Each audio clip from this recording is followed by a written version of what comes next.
오늘 우리에게 주신 하나님의 말씀은 시편 139편 13절로 16절까지의 말씀입니다. 함께 천천히 봉독하도록 하겠습니다. 시작. 주께서 내 내장을 지으시며 나의 모태에서 나를 만드셨나이다. 내가 주께 감사하옴은 나를 지으심이 심히 기묘하심이라. 주께서 앞에 거 다시 보겠습니다. 주께서 하시는 일이 기이함을 내 영혼이 잘 아나이다. 내가 은밀한 데서 지음을 받고 땅의 깊은 곳에서 기이하게 지음을 받은 때에 나의 형체가 주의 앞에 숨겨지지 못하였나이다. 내 형질이 이루어지기 전에 주의 눈이 보셨으며 나를 위하여 정한 날이 하루도 되기 전에 주의 책에 다 기록이 되었나이다. 아멘. 오늘은 몸 그리고 상상력, 이런 제목으로 분별에 대한 이야기를 함께 나누려고 합니다. 지금 저희가 계속 분별의 이야기를 나누고 있는데요. 몸에 관련된 이야기를 나누면서 이제 맨 마지막 이제 정리하는 부분이기도 하고 또 몸의 언어를 한번 귀 기울여 보는 또 실습이기도 한데요. 전체적으로 아마 처음 들어보는 내용이라 하시기가 어려우실 겁니다. 그런데 전체적으로 이 몸에 관련된 분별의 이야기를 들으시고 어떤 일을 헤아려 보고 어떤 일을 선택하는 데 있어서 나의 몸이 건강한 상태에서 해야겠다, 이 정도의 생각만 가지고 하셔도 저는 괜찮다고 생각이 듭니다. 한 번도 몸으로 분별해 보는 걸 안 해봤기 때문에, 그래서 건강한 몸으로 건강한 분별이 가능하다, 이런 정도만 생각을 가지시고 평상시 신앙 생활을 하실 때 몸을 잘 돌보는 일을 하시는 것이 이걸 통해서 우리가 적용해 볼 수 있는 지점이기도 합니다. 그래서 만약에 너무 체중에, 그러니까 몸에 비해 체중이 많이 나가면 체중을 좀 줄여보기도 하고, 너무 몸에 비해 체중이 너무 덜 나간다, 그러면 좀 음식도 잘 드시면서 근력 운동도 하면서 몸의 건강을 잘 유지하는 것이 신앙생활에 도움이 된다. 그래서 몸과 어떤 우리 영혼의 상태가 별개가 아니다, 이 정도로만 좀 깊게 맞는 얘기구나라는 정도로만 아셔도 저는 괜찮다는 생각이 듭니다. 그래서 이렇게 너무 내용이 길고 복잡한데 그냥 그 정도로만 정리하셔도 괜찮으십니다. 나중에 분별하실 때 한번 자기 몸을 잘 살펴보시면 좋을 것 같고요. 오늘 내용에 보면 몸의 언어에 귀 기울이기 이렇게 되어 있는데요. 몸의 감각을 인식하는 연습을 해보는 겁니다. 우리는 평소에 생활을 할 때 마음 돌아보기, 생각 정리하기, 이런 식으로 몸과 마음은 특히 동양인들은 몸과 마음을 이렇게 잘 돌아보는 거를, 그러니까 마음과 생각을 돌아보는 거를 잘하는 편인데, 또 중요하다고 여기는데, 실상 몸을 관리하는 것은 약간 좀 뒤로 밀려져 있는 경향이 많이 있지요. 건강에 좋은 거를 먹기는 하지만 몸을 건강하게, 예를 들면 정기적으로 운동을 한다던가 그런 것들은 동양인들에게는 좀 없는 면이긴 한데, 우리의 몸의 감각을 이렇게 잘 유지하기 위해선 그렇게 건강할 필요가 있습니다. 그래서 몸의 감각을 인식하는 연습을 이제 시켜주는 내용이 뒤에 나오는데요. 사실 이것은 심리 치료에도 많이 사용되는 방식이기도 합니다. 그래서 나의 몸에 일어나는 어떤 변화나 감각들을 인지하고 그걸 어떤 언어화하여서 이렇게 명료하게 정리를 하는 것, 그거를 통해서 나의 마음의 상태나 어떤 상황들의 분별을 좀 정확하게 할 수 있다는 것입니다. 그래서 심리치료사고 연구가였던 유짐 젠틀린이라는 사람이 초점 맞추기라고 하는 내용으로 이렇게 6단계로 나누어 주었는데, 우리 몸의 실제적인 신체 변화를 한번 이렇게 살펴보는 겁니다. 그리고 동시에 내가 가지고 있는 어떤 문제나 주제, 또 우리의 경우에는 분별의 질문 또는 그런 미묘한 정도의 차이는 있지만 그런 것들이 변화되는 것을 볼 수 있다고 말을 합니다. 내용이 좀 한글로 번역되다 보니까 좀 애매모호하기는 한데, 뒤에 가서 실습 부분에 가면 좀 내용의 흐름을 좀 잘 이해하실 수 있을 것 같아요. 그런데 여기서 우리가 유념해야 할 것은, 여기서 말하는 느낌 감각 또는 몸 감각은 우리가 보통 쉽게 알아차리는 감정은 아니라는 겁니다. 그러니까 감정은 아니에요. 감정이 아니라 나의 몸이 느끼는 것을 말하는 것입니다. 나의 몸이 느끼는 거지 나의 마음이 어떤 걸 느끼는 그런 거는 아니에요. 그런 차이가 있습니다. 근데 한글로 번역하다 보니 느낀 감각 뭐 이렇게 표현해서 어떤 그 마음의 이모션, 감정 같은 걸로 이해할 수 있는데 그거는 아닙니다. 그러니까 몸으로 말하자면 몸으로 느껴보는 거예요. 첫 번째로 초점 맞추기를 하는 방법이 있는데 먼저 나의 몸의 현재 어떤 상태인지를 한번 살펴보는 겁니다. 그래서 내 자신의 내면의 공간을 깨끗하게 이제 하는 것이에요. 한번 그냥 쭉 한번 훑어만 보겠습니다. 그래서 내가 지금 어떤 느낌인지, 내 전체적으로 몸에서 내가 어떤 걸 느끼는지 그걸 살펴보는 겁니다. 그 다음에 여기서 특별히 그 어떤 이 질문에 대해서 말로 바로 답을 하는 건 아니고, 그러니까 생각을 하거나 묵상하는 건 아니고 어떤 느낌이지, 내가 몸이 지금 어떤 상황이지 한번 그냥 살펴보는 것입니다. 그리고 이 질문에 대해서 몸이 대답하게 하는 것이에요. 질문을 던져놓고 몸의 반응을 살펴보는 겁니다. 내가 지금 어떤 느낌이지, 내 몸이 지금 어떤 느낌인가, 이렇게 이제 질문을 던지고 나의 몸이 어디가 이 질문에 어떻게 반응하는지를 한번 살펴보는 겁니다.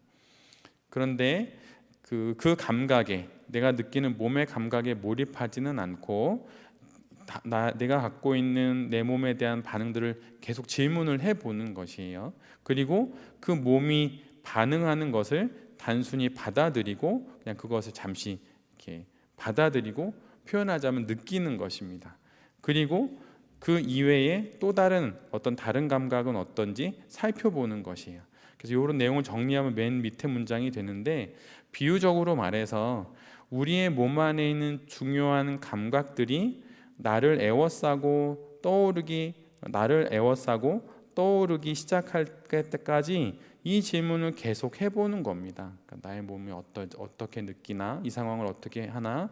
그래서 지금 나의 삶에 있는 초점을 맞춘 한 가지 문제 또한 상황 또는 주제를 선택을 이제 하면서 이 질문을 계속 던져보는 것이, 예를 들면 이직을 한다? 그러면 그 이직에 대해서 내 몸은 어떻게 느끼나, 이렇게 질문을 던지고 있어 보는 겁니다. 그래서 그거를 살펴서 내 몸이 어디가 어떻게 반응하는지를 살펴보는 것이에요. 그래서 느낌 감각을 이제 경험하게 되고 지금 당신의 삶에 있는 초점을 맞출 한 가지 문제, 상황 또는 주제를 선택합니다. 그리고 그 선택한 질문에 이제 다음과 같은 질문을 해보는 거예요. 그래서 그 질문, 상황 또는 주제 전체를 떠올릴 때 나의 몸에 무엇이 감지되는가를 한번 느껴보는 겁니다. 그래서 내가 결정하고자 하는 어떤 문제에 대해서 내가 그거를 떠올릴 때 나의 몸에 무엇이 감지되는지 그걸 보는 겁니다. 그래서 그것의 모든 것, 전체 또는 알 수 없는 불편함 또는 분명하지 않은 몸의 감각을 알아차려 보는 것입니다. 그렇게 한번 느낌 감각을 경험해 보는 거고요. 그 다음에 그 느낌 감각을 표현할 말을 찾아보는 것입니다. 내가 느꼈던 어떤 느낌, 감정은 아니라고 말씀드렸어요. 만약 내가 했는데 뭐 예를 들어서 뭐 내가 어느 한 부분이 좀 저려왔다. 그럼 이거는 뭐라고 표현할까라고 언어화해 보는 것입니다. 여기서부터 이제 해석이 들어가기 시작하는데, 그때 당신의 느낌 감각의 성질은 어떠한 것입니까? 이렇게 질문을 던져서 그걸 한번 나름 설명해 보는 겁니다. 그래서 이 느낌 감각으로부터 나오는 한 단어, 한 절, 한 문장이 되겠죠. 또는 어떤 이미지는 무엇인지 한번 잘 묘사해 보는 것이에요. 그래서 뭐 어떤 걸 내가 결정하려고 하는 어떤 문제를 떠올렸을 때 어느 한 곳이 뭐 좀 저려왔다, 예를 들어서 저려왔다 그러면 이 불편감은 뭐지? 이게 뭐 이 불편감은 뭐라고 말할 수 있을까? 좀 답답함인가? 뭐 이런 식으로 그 감각을 한번 묘사해 보는 겁니다. 그 다음에 이제 공명하고 비교하고 다듬어라 이렇게 되어 있는데, 말 또는 이미지가 당신의 느낌 감각 사이를 이제 왔다 갔다 해보는 것입니다. 그래서 그 말이 이 상황을 정확하게 묘사한 걸까라는 걸 한번 생각해 보는 것이에요. 그래서 만약에 내가 느낀 느낌 감각과 그 말이 잘 어울린다면 내가 안고 있는 그 문제, 주제 또는 질문과 또 그 감각 사이를 왔다 갔다 해보는 것입니다. 그래서 내가 겪고 있는 어떤 문제, 어떤 결정의 문제, 진학이라면 진학의 문제와 내가 지금 몸으로 느끼고 있는 어떤 느낌, 감각 사이를 왔다 갔다 해보는 거죠. 그래서 여러 차례 그 어울림을 반복하면서 그 느낌 감각을 재경험해 보는 겁니다.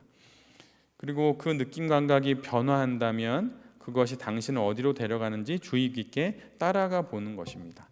그래서 그런 식으로 자꾸 이제 해보는 것이에요. 그래서 분명한 어울림을 얻었다면, 다시 말해서 그 말과 내가 느끼고 있는 몸의 감각이 일치한다고 느껴진다면 잠시 그것을 좀 느껴보는 겁니다. 물론 이 모든 것은 기도 안에서 이루어지는 일들이에요. 그러니까 기도 없이 혼자서 막 느끼는 게 아닙니다. 그러니까 기도 안에서 하나님 안에 갈망과 하나님의 부르심을 찾겠다는 분별의 목적을 갖고 기도하고 계속 이 기도를 해나가면서 내가 규정해 놓은 이 느낌 감각에 대한 언어와 나의 몸의 감각이 일치한다고, 적당하다, 적절한 표현이다 라고 느껴지면 그것을 느껴보는 겁니다. 그리고 그 느낌 감각에 관해서 질문을 해보는 것이에요. 전체 문제에 관하여 나는 무엇하게 만드는 것은 무엇인가? 나를 예를 들면 답답하게 만드는 것은 무엇인가? 만약에 잘 모르겠으면 다음과 같은 질문을 던져볼 수도 있습니다. 이 느낌에서 무엇이 최악인가? 이 느낌 감각에서 정말 나쁜 것은 무엇인가? 무엇을 필요로 하는가? 무슨 일이 일어나야 하는가? 이렇게 한번 계속 질문을 던져보는 겁니다. 이런 식의 질문이 굳이 아니어도 됩니다. 이건 뭐지? 이 불편감은 뭐지? 이 불편감이 나한테 말하는 게 뭘까? 이런 식으로 질문하셔도 괜찮으세요. 그런데 그 말로 대답은 하지는 말고 느낌이 일어나서 나에게 대답해 주기를 이제 기다려 보는 겁니다. 그래서 계속 기도 가운데 침묵으로 기다려 보는 것이죠. 그래서 그것이 모두 괜찮다면 어떤 느낌일까? 이런 질문도 던져보고 나중에는 몸이 대답하게 하는 것이에요. 그래서 그것을 통해서 이제 최종적으로 분별의 결정에 들어가게 되는 겁니다. 그래서 맨 마지막 6번째 단계로는 그 느낌 감각을 통해서 오는 지혜를 받아들이는 겁니다. 앞에서 이제 5단계로 쭉 했지만 전체적으로는 기도를 할 때 나의 이 느낌 감각 어느 한 부분의 불편함이 어떤 언어로 표현해야 될까라고 한번 정리를 해보고 그 언어가 이 느낌 감각과 이제 일치한다, 적절하다라는 생각이 들면 그 느낌 감각이 내게 말해주는 것이 있다면 그것이 무엇인지 그걸 받아들이는 겁니다. 그래서 당신의 느낌 감각을 통해 당신에게 오는 것을 이제 환영하라고, 받아들이라고, 수용하라는 것이죠. 그래서 그것을 말하는 것을 기쁘게 받아들입니다. 그것은 당신의 문제, 주제 또는 질문을 해결하는 데 있어서 근데 마지막이 아니라 단지 한 걸음을 나아간 것일 뿐입니다. 이렇게 이제 말해놓고 말 그대로 이 몸으로 분별하는 것만으로 이 하나로 다 분별을 해서는 안 된다, 그런 이야기입니다. 그래서 앞에서 우리가 했던 기억이나 직관이나 아니면 뒤에서 하게 될 이성이나 이런 걸 통해서 종합적으로 분별을 하는 그런 과정의 한 가지 예로 이런 몸으로 하는 분별이 있다고 이제 제안해서 잘 말해주고 있는 것이에요. 이제는 그래서 당신은 그것이 어디에 있는지를 알았으므로 떠나간 후에 다시 돌아올 수 있다, 이렇게 말했는데 어떤 상황을 놓고 내가 느끼는 몸으로서의 분별의 그 경험을 했으니 그 경험으로 다시 돌아올 수 있다는 그런 말입니다. 그래서 나의 몸이 초점 맞추기를 다시 하기를 원하는지 아니면 멈추는 것이 좋겠는지 한번 헤아려 본 다음에 그다음에 이제 몸으로 하는 분별을 마치시면 됩니다. 여기까지가 몸으로 하는 분별의 이제 마지막 내용인데요. 전체적으로 내용이 좀 길고 우리가 해보지 않았던 내용이기는 한데 기억을 하실 때 몸으로도 분별을 해볼 수 있다. 그러니까 나의 몸으로 느끼는 것들을 갖고 어떤 주제나 사건에 대해서 분별해 볼 수 있다라는 정도로 기억하시고 나의 몸을 건강하게 유지해서 분별하는 데 잘 활용해야겠다. 그래서 건강하지 못하면, 육체가 건강하지 못하면 분별을 잘할 수 없습니다. 그래서 그런 부분을 고려하셔서 신앙의 여정에서 분별의 내용들을 잘 확인하시고 또 잘 분별의 여정을 잘 걸어가실 수 있으면 좋겠습니다. 오늘은 두 번째로 상상력인데요. 사실은 상상력은 이미 우리 모두가 신앙의 여정에서 많이 하고 있습니다. 이제 말씀 묵상을 할 때 묵상을 하고 나서 그 본문에 있는 스토리의 내용 속을 우리가 이제 기도 가운데 들어가거나 그런 경험을 하지요. 그래서 그런 상상력을 통해서도 분별을 할 수 있다는 것이에요. 예를 들면 좀 편하게 말씀드리면, 운동 선수들이 운동을 하기 이전에 이미지 트레이닝을 하지요. 경기장에 들어가서 내가 전반을 어떻게 뛰고 어떤 자세로 뛴 다음에 후반전을 어떻게 뛰고 이런 식으로 이미지 트레이닝을 하는데, 그것을 통해서 아직 자기가 가보지 않은 길을 먼저 걸어가듯이 우리의 분별의 여정에서도 상상력을 통해서 아직 나에게 현실이 되지 않은 어떤 일을 상상함으로 내가 선택할 길을 분별할 수 있다는 내용입니다. 그래서 우리가 분별의 내용 중에 이제 가운데쯤에 있는 상상력으로 분별하는 것을 나누려고 하는데, 상상력은 다양한 가능성 가운데 있다고 상상하면서 다양한 조건들을 적용할 때 어떤 결과가 일어나는지를 살펴보는 것입니다. 그러니까 예를 들면 경우의 수를 1번부터 5번까지 가지고 있어서 그거를 이 현재 상황에 대입해 보면서 1번을 적용하면 이런 일이 벌어지겠구나, 2번을 적용하면 이런 일이 벌어지겠구나, 이런 식으로 상상하는 것이 이런 내용입니다. 물론 좀 더 들어가면 좀 다르긴 한데 전체적으로는 그런 내용으로 이해하셔도 돼요. 그래서 여러분이 어떤 일을 분별하실 때 그 내적으로 여유 공간이 많고 좀 인생의 경험들이 많으면 상상의 그 경우 수도 많이 만들 수가 있습니다. 그러면 당연히 분별을 더 잘할 수 있어요. 근데 상상력이 부족하고 그러면 이 경우에 대한 해법이 딱 하나로라고만 생각을 하니까, 그러니까 이제 분별하기가 더 어려운 것이죠. 그래서 상상력이 다양한 가능성 가운데 가장 적합한 조건을 찾고 적용하는 데 있어서 매우 유용한 분별의 내용이 된다라고 하는 걸 기억하시면 좋겠습니다. 상상력의 통찰을 분별에 사용하는데, 상상력은 분별에 있어서 매우 강력한 보조 도구가 됩니다. 로열라의 이냐시오 같은 경우는 이 상상력을 매우 잘 활용을 했어요. 그래서 영신수련이나 이런 데 보면 상상력을 통해서 분별하는 내용들이 많이 있습니다. 그래서 상상력은 분별에 있어서 아주 강력한 보조 도구가 됩니다. 그러니까 시뮬레이션을 돌려보는 그런 거죠. 그래서 상상 안에서 일어나는 통찰이 분별에 도움이 됩니다. 그러니까 어느 한 경우의 수를 놓고 상상을 했을 때 이런 경우는 이런 일이 벌어질 수 있겠구나 라고 정리를 하고, 3번을 적용했더니 이런 일이 일어날 수 있겠구나 라고 정리를 해서 분별의 일기에 적어 놓으면 그걸 갖고 지금 내가 선택해야 되는 어떤 일에 대해서 잘 선택할 수 있다는 것이에요. 그래서 상상력이 아주 중요한 보조 도구가 됩니다. 왜냐하면 이것을 통해서 하나의 길을 확정하기 전에 다양한 시나리오들을 시도해 보고 가능성들을 시험해 볼 수 있기 때문이에요. 물론 기도 가운데 상상력을 갖고 하는 시나리오고 가능성의 시험이지만 이것이 매우 유용합니다. 그래서 미리 벌어질 일들을 상상해 봅니다. 그리고 시나리오를 상상해 볼 때 그때 일어나는 정서나 경험들을 가지고 임시결정을 내려볼 수 있는 것이에요. 시뮬레이션을 돌려서 시나리오를 상상해서 이성적으로 판단한다기보다는 그때 내 안에 일어나는 정서와 경험들을 살펴보는 것입니다. 그런 약간 좀 차이점이 있습니다. 그러니까 내 안에 일어나는 정서, 내 안에 일어나는 경험, 그런 걸 살펴보는 거죠. 이것을 통해서 상상력을 통해 분별을 할 수 있습니다. 그래서 상상력이 만약에 그런데 쉽게 떠오른다면 여러분은 분별 기도에 정규적으로 그것을 포함시키고 싶을 수 있습니다. 그러니까 유달리 딴 사람보다 쉽게 상상이 잘 되고 상상하는 것이 그렇게 어렵지 않다. 만약 그렇다면 뭐 그런 부분을 분별에 사용해 볼 수도 있는 것이에요. 그런데 여기서 중요한 것은 상상력은 확실히 현실의 털을 잡고 있어야 한다는 것이에요. 뒤에 가면 상상 말고 공상과 망상에 대한 이야기를 짧게 할 건데, 상상과 공상, 망상은 다른 겁니다. 공상과 망상은 현실을 기반으로 하고 있지 않아요.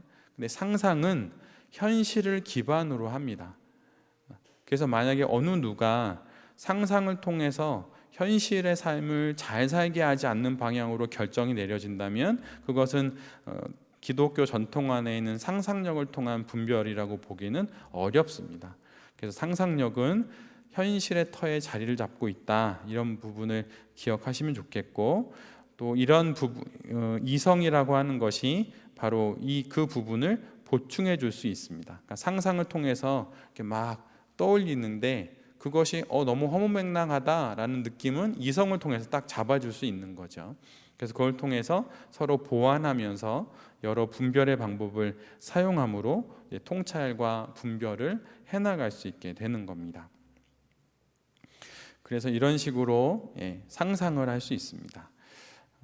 상상력을 통해서 분별에 접근하기인데, 이 기도는 기도 가운데 상상을 하는 겁니다. 이 기도는 여러분이 상상 안에서 가능한 조건들을 시도해 보는 기회를 제공합니다. 그래서 기도 안에서 상상력이 시도의 기회가 된다라고 하는 것이에요. 기도 안에서 하는 겁니다. 그러니까 기도 안에서 하나님께 그 상황을 말씀드리고, 이제 상상을 통하여 하나님께서 주신 상상력을 통해서 이 상황들 한번 되돌아보려고 합니다. 하나님 인도해 주십시오라고 하고, 그 다음에 우리가 이제 여러 상상의 경험들을 해보는 것이죠. 예를 들면 이론 물리학이라는 학문이 있지요. 근데 이론 물리학은 실험을 하는 게 전혀 아닙니다. 그냥 수학적인 모형을 수립하여서 자연 현상을 이해해 보는 것이에요. 거기는 실험실이 따로 있지 않고 그냥 책상 위에서 끊임없이 머릿속으로 상상하면서 물리적인 반응들을 수학적인 모형으로 계속 상상하면서 한번 이렇게 자꾸 떠올려 보는 겁니다. 근데 그것이 이렇게 되면 그래, 예를 들면 뭐 어떤 물리적인 현상이 나타날 것 같다라고 결정이 되어지면 그거를 실험실로 가져가서 실험을 하는 거죠. 그래서 그냥 물리학이 아니라 이론 물리학인데, 이것처럼 우리가 몸으로 지금 이 일을 어떤 결정하지 않고 그 전에 기도의 자리에서 두 손을 모으고 하나님께 상상력으로 우리가 결정하고자 하는 어떤 일을 한번 떠올려 보는 겁니다. 그리고 제한된 결정에 대해서 배울 수 있는 것이 무엇인지를 또 보게 해줍니다. 여러 결정들을 한번 해보겠죠. 요건 어떨지, 요건 어떨지. 그러다 보면 이제 상상력을 통해서 여러 시도를 하게 되고 정리가 되면서 이 방향이 가장 적절하겠다라고 하는 이제 그런 생각이 이제 정리가 되는 것이죠. 그래서 마음속에 있는 것들을 보지 못한다고 해서 근데 염려할 필요는 없습니다. 상상력이 좀 부족한 분들이 있을 수 있잖아요. 그게 나쁜 게 아닙니다. 서로 달란트가 다 다르기 때문에 상상력이 좀 부족할 수도 있는데 그러면 그거대로 나름 해보면 됩니다. 그리고 뒤에 가면 상상력을 좀 개발할 수 있는 방법이라고 나와 있는 게 있는데요. 그런 부분도 잠깐씩 해보면 충분히 누구나 기도 가운데 상상력을 이용할 수 있습니다.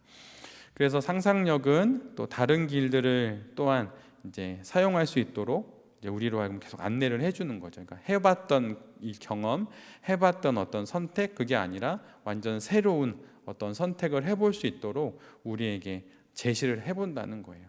한 번도 안 해봤는데, 근데 자꾸 기도하면 할수록 그런 상상의 여러 가지 경험들이 정리가 되면서 그게 나로 하여금 선택하기를 원하신 하나님의 뜻인가?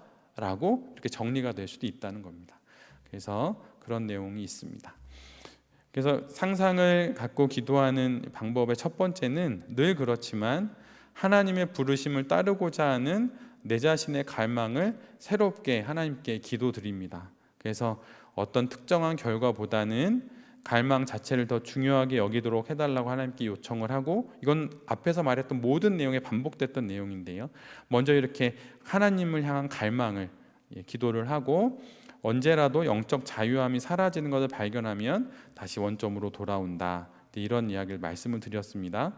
그리고 어떤 특정한 결과에 대해서도 편중된 마음을 갖지 않는다. 그래서 우리말로 하면 중용의 마음을 갖고 그렇게 가지면서 이 기도를 반복하는 겁니다. 그래서 마음을 정리하고 가라앉히고 하나님의 임재를 인식한 다음에 다음 단계로 넘어가는 겁니다. 그렇게 한 다음에 두 번째로는 내적으로 좀 자유함을 느낄 수 있도록 그렇게 평안하게 공간을 만들고 그 다음에 상상력으로 들어가는 겁니다. 그래서 분별하고자 하는 어떤 상황이나 주제를 한번 떠올려 보는 겁니다. 떠올려 보고 한 개 이상의 가능성이 떠오른다면 이 대안들 각각이 어떻게 작용할 수 있는지 한 번에 하나씩 상상해 보는 것이에요.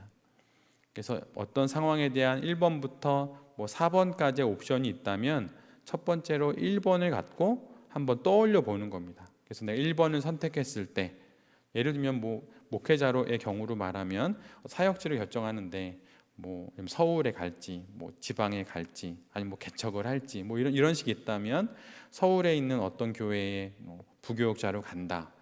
그럼 이렇게 첫 번째 이제 하나의 상상으로 가능성으로 이제 한번 적용해서 생각을 해 보는 겁니다. 그럼 이런 일이 벌어지겠지 쭉쭉쭉 생각을 하는 거죠. 그 다음에 두 번째로 지방을 간다. 이렇게 생각을 하고, 근데 그러면서 내 안에 떠오르는 것들을 보는 겁니다. 개척을 한다. 그러면 이성적으로 이런 단계겠는데, 그럼 그때 내 안에 떠오르는 마음이 무엇인지를 살펴보는 것이에요. 그래서 상상력이라고 말은 했지만 또 달리 말하면 가능성, 또 때로는 여러 옵션이라고도 말할 수 있죠. 여러 옵션을 하나씩 떠올려 보는 겁니다. 이 일을 할까 말까, 연기할까, 다른 사람들이 위임할까, 이런 식으로 여러 옵션을 갖고 하나씩 떠올려 보는 겁니다. 그래서 취직이든 선교지에 가는 거든 학위 과정이든 사역지든 선교지든 이런 식으로 하나씩 한번 떠올려 보면서 여러 상상들을 해보는 겁니다. 그래서 상상으로 아직 존재하지 않은 시나리오들을 한번 구성해 보는 것이죠. 그래서 이런 스토리가 되겠구나, 또는 당신의 결정으로부터 나오는 가능한 시나리오를 또 마음에 그려보는 겁니다. 내가 이렇게 결정하면 이런 시나리오가 되겠지. 대부분 아마 조금씩은 다 인생의 과정 가운데 다 해보셨던 건데, 그걸 기도 안에서 하나님과 더불어 한다는 그런 점들만 보완이 되면 기독교 전통 안에서의 상상력을 통한 분별이 됩니다. 이런 식으로 이제 해보는 겁니다. 근데 좀 하고 나서 잘 정리하고 이런 과정들이 좀 누적이 되어야 또 기도 안에서의 상상력이 될 수 있습니다. 그래서 이제는 상상하거나 마음에 그려본 것을 당신 스스로 선택한다고 이제 상상해 보는 겁니다. 그래, 이 길을 선택하겠어라고 이렇게 하는 거죠. 그래서 이제는 좀 더 적극적으로 그 상황에 참여자로 들어갑니다. 그리고 그렇게 할 때 무슨 일이 일어나는지 알아차려 보는 거죠.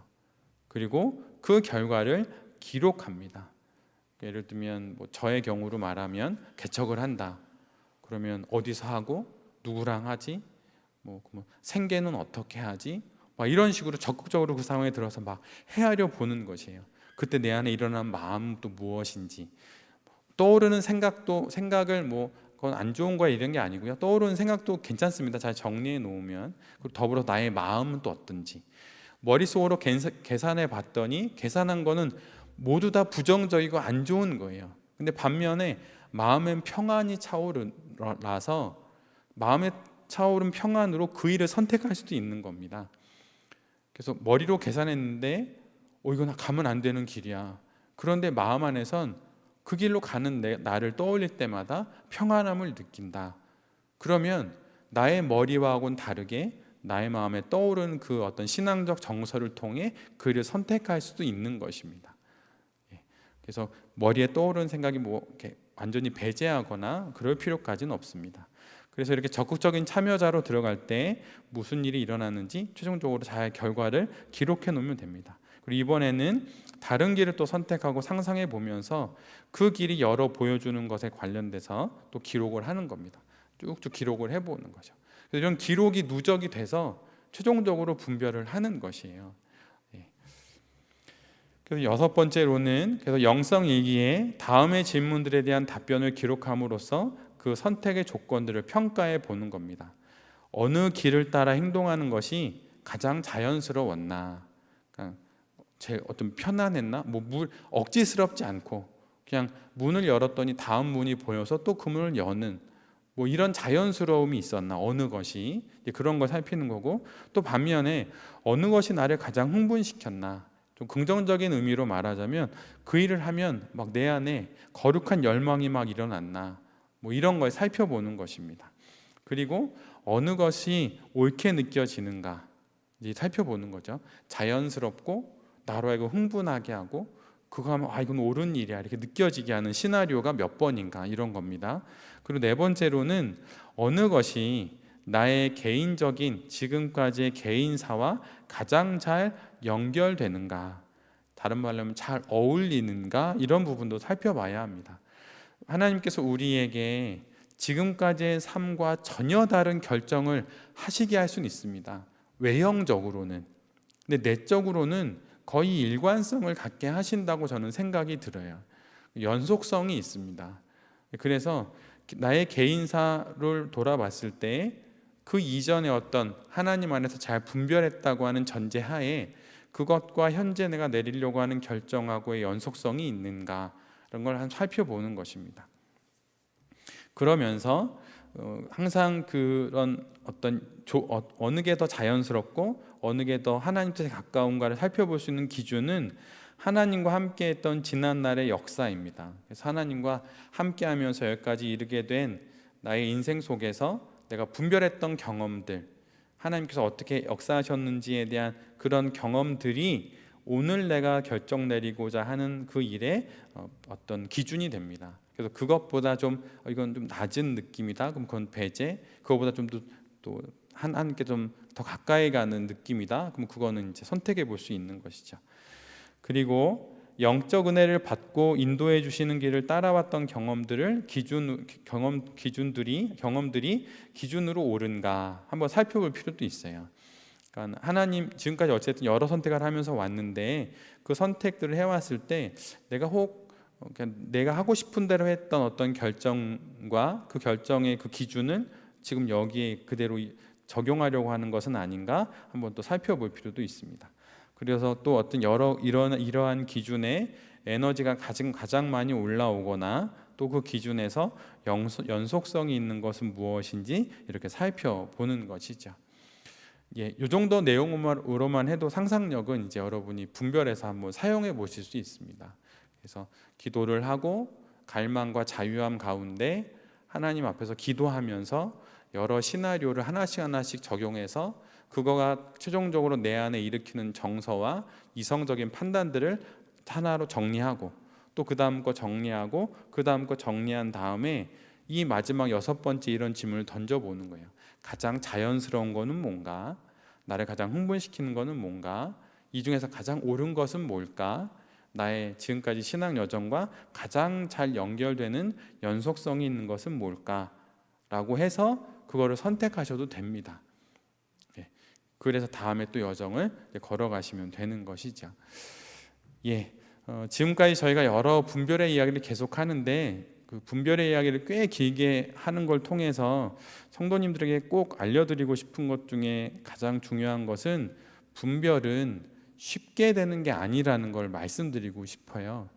왜냐하면 너무 분별을 쉽게 기분에 따라 한 번에 뜨거운 기도 이런 걸로 된다고 생각하는데 그렇지가 않습니다.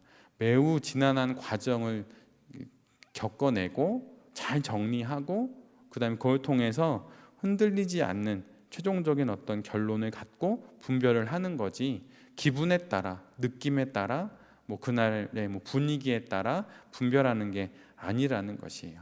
저희가 지금 분별의 주제를 한 4개, 그 분별의 방법을 지금 한 4개째 하고 있는데 꽤 많은 시간을 들여서 하고 있잖아요. 그것처럼 분별은 그냥 간단하게 하는 것이 아닙니다. 그리고 순간이 아니고 과정이다라고 하는 부분을 기억하셔서 또 한 주간도 또 상상력을 통해서 잘 분별하시는 그런 성도님들이 되셨으면 좋겠습니다. 예, 오늘은 여기까지만 하겠습니다.